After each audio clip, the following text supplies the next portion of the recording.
জগন্নাথ দেবের স্নানযাত্রার পূর্ণ লগ্নে মানিকপুর সর্বজনীন দুর্গোৎসবের 33তম বর্ষের সূচনা হলো খুঁটি পুজোর মাধ্যমে।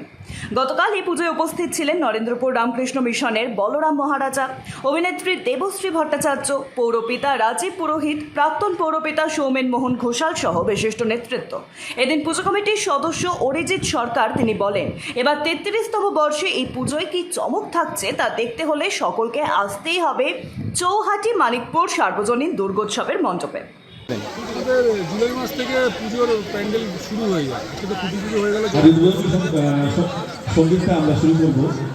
সঙ্গীতটা ওয়েলফেয়ার অ্যাসোসিয়েশন 90 সালে পুজোটা শুরু করিয়েছিল, আর মামার পরে এখন আমরা করছি। এর মধ্যে একটা খুব খারাপ খবর, যার জন্য আমাদের পুজোটা এত বড়, যার জন্য পুজোটা আমাদের এরকম করতে হলো, যে আমাদের এই জায়গাটা চিন্তা ভাবনা করিয়ে গেছে সে ব্যক্তি আমি নয়। তার নাম ছিল এখন লেট দুলাল দাস, আমাদের ক্লাবের সেক্রেটারি ছিল। আজকে দুলাল দাস নেই, কিন্তু স্বপ্নগুলো রয়ে গেছে, আর সেটাকেই আমি বাস্তবায়িতে পূরণ করার চেষ্টা করছি। তারা সবাই রয়েছে, শিশুদাদি, পলুদা, আশিস জানা, এদের নাম না বললে, অজয় রায়ের নাম না বললে তো হবেই না। সুদীপ মণ্ডল রয়েছে, যারা না থাকলে আমি একা করতে পারতাম না।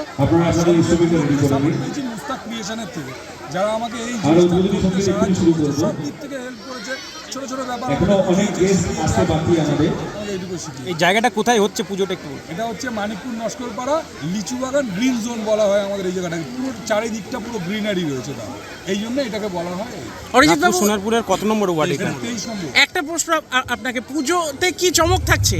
পুজোতে চমক থাকছে কুমারী পুজো, পুজোতে চমক থাকছে পরিমল পাল, পুজোতে চমক থাকছে আর্টিস্ট সন্তু কয়ার, পুজোতে চমক থাকছে কাকুরগাছি থেকে আমরা ব্রাহ্মণ এসেছি রতিন ভট্টাচার্য।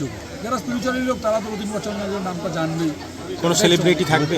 হ্যাঁ, অবশ্যই। যেমন কিছুক্ষণের মধ্যেই দেবশ্রী দিয়ে আসছে একটা, এখন তো আনঅফিসিয়ালি বলা ঠিক না, সম্ভবত দেবশ্রী আমাদের এবার ব্র্যান্ড অ্যাম্বাসাডার করবে।